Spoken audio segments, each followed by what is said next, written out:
Good morning, everybody. Welcome back. By the time you see this video, hopefully you'll see it before you come, but we just want to kind of share with you that we're excited for you to come back. I know some of you might be nervous, some of you might be excited, or a whole series of emotions in between. But we want to let you know what we're doing at the school to make it safe for you to come back on Monday, Tuesday or Wednesday or Thursday or Friday, whatever the day might be for you. Things have changed since you were here last. As you can see, okay, I can probably make a man bun out of my hair now. Haven't been able to get it cut. And then as we see Mr. Horton over here, okay, he's in need of a cut as well. But you know, some people have been here a lot longer than us, and it's evident.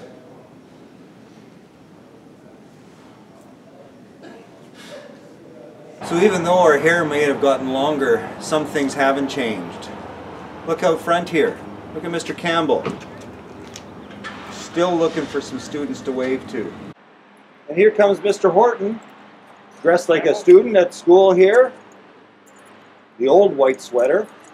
I think he's got a few words of wisdom to pass on. Morning, everyone.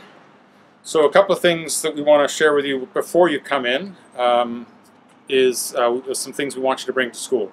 So firstly is we want you to bring a backpack. We want to get people out of their lockers right away because it's difficult to physically distance at the lockers. And we want you to use the backpack for the 2 days that you're here. And we want you to take all your stuff home. We also want you to bring all of your textbooks and library books that are currently at home. Bring those in. If you have any athletic uniforms, bring those in. We recommend you bring a water bottle. Our water filling stations will be open, but our drinking fountains will be closed. We also recommend that you bring a lunch. We will allow people off campus at lunch to get lunch if you want to, but in between classes you'll need a snack. The kitchens will be closed, okay? You also need to make sure you're in school uniform, obviously, when you come back. Also make sure you bring your own pens. We do not want people sharing pens or writing utensils or anything like that, so make sure you have your own. Alright, so a couple of things that are going to be different here. We are only going to be entering the school from the main door. As you can see, we have our welcoming pole here, or we're going to enter from the east side on the 3rd level. Those are the only 2 doors that you're going to be able to enter the school from. And so we've got Mr. Horton, the student, here as he walks through.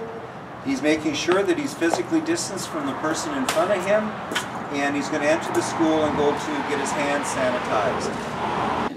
Okay, as Mr. Horton walks in, he's going to put his books down and he's going to get his hands sanitized.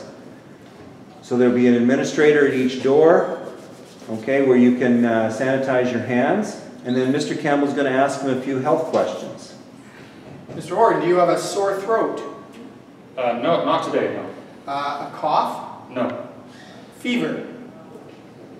No. Sneezing? No. Homework? Possibly. Okay. So in addition to the hand sanitizer that Mr. Campbell has at the opening of the school, if you want to sanitize your hands later on, we have these stations outside of each bathroom. But that's only one way you can sanitize your hands. The other way is to wash your hands. So let's travel into the bathroom and see what we have here. Mr. Campbell is now demonstrating how to wash his hands. That is a very effective way of getting rid of the virus. And the virus doesn't like soap and water. Just a reminder here, a little stop sign to make sure that you do wash your hands. Once they're washed, you dry them off. So fire it up there. We've got to put it in a little further. And as you walk out here, once again, thank you for keeping that safe.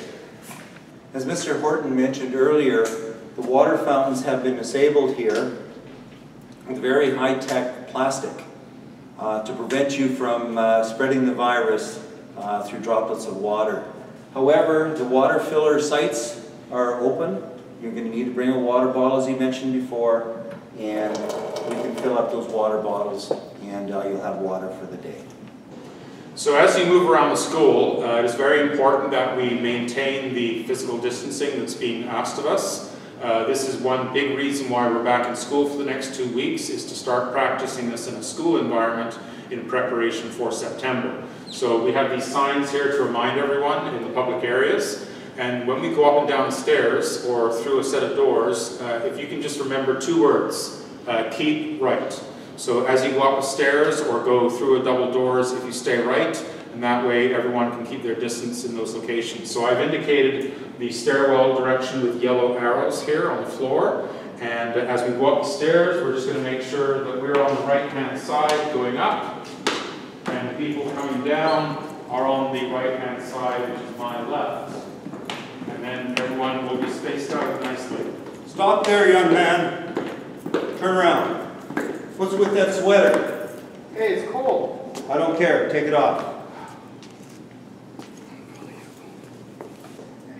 So if we can all do that as we move around the school, that makes a huge difference, as of course does the hand washing. Those are the 2 big things that have helped our province get to where we are today in terms of a decrease in numbers of cases. Okay, so once again, as we go through a set of doors, make sure you stay to the right, the people coming the other way stay to their right, and we have space. One big change here in the science wing is that because the stairwells are very narrow, we've designated one as going up and one as going down. So those are designated with yellow arrows on the floor and with signs on the wall. Hey, young man. What? Can't you read the arrow? And didn't I tell you to take that shirt off? I'm going outside. When have I heard that before? So as I mentioned, one of the challenges of physically distancing in a high school are the lockers. We have them above and below each other and beside each other. So when you're at your locker, please make sure that someone is not immediately beside you. It may mean that you've got to wait a few minutes before you can get into your locker. We would like you to find a time during the day between classes, maybe during a class if a teacher can let you out briefly to do this. We want you to take your lock off your locker and take it home, so put it in your bag. Any personal belongings in the locker, put that in your backpack. That's all going home. Any textbooks that are in the locker or library books, they need to go back to the respective teachers. So these are French textbooks. We're going to return these to Miss Stagnita. Miss Stagnita, here's some French textbooks for you, okay? Why do you have random? Well, I just wanted to make sure I was giving you the one with the right You number. didn't even hand out those books. Oh. We're supposed to stay in class. Thank you. Okay. Excuse me, young man. We asked you to clean out your lockers. What's this? That looks like a skateboard. That could be Kevin Hong's. Oh, Maybe yeah, this is his locker. Kevin Hong. Kevin, if you want your skateboard back, pick it up Monday. Young man, this is the 3rd time I told you to take that sweater off. Off with it now. It's mine. It's always picking on me. So we're in the classroom. This is room 310 with Miss Thorpe, and we're going to show you what coming in and out of the classroom looks like and what's going on in the classrooms. So first thing is that when you come to a classroom, just make sure that people aren't coming out. We don't want people trying to get past each other in the doorway here. And when students do come in, we want to make sure they're coming in spaced apart and they're not right behind each other. So just respect everyone's distance as you come into the classroom, and that should work fine. As we pan around the classroom here, you can see that we have made some changes. It's 1 seat per desk to space people out. The extra chairs have been stacked in the corner, and that means that everyone's got an appropriate amount of space. At the end of the class, we're going to need to sanitize the desks. These are potentially surfaces that people could have coughed or sneezed on, so we want to make sure they're clean for the next class to come in. So Ms. Thorpe, if I could interrupt you for a moment, and if I could get you to demonstrate the cleaning process for the desks. Thank you.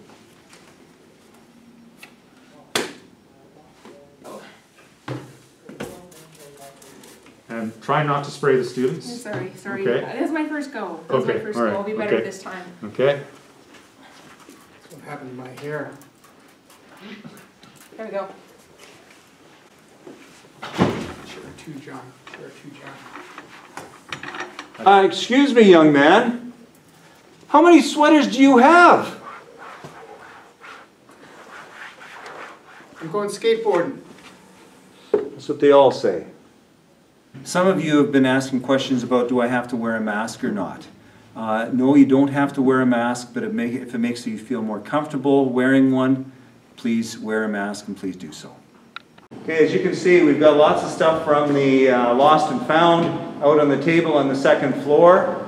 Looks like this young student here is shopping, but we'd like you to pick up your garments before you leave today. Hey, that's time number 4. Give me that sweater now too.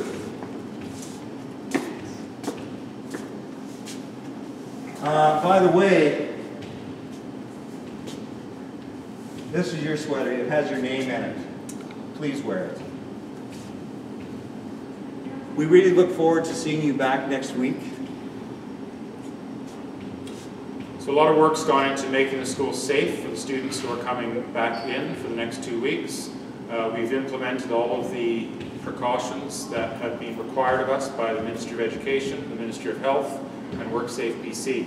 And we're confident that you can come back to school and see all of your teachers and have a safe and healthy day. We can't wait to see you all back at STA. And I'll be out there on the steps when you come in the morning. So, waiting for Monday morning. I can't wait. I might even sleep here. See you on Monday. See you next week. All the best. See you next week, everybody.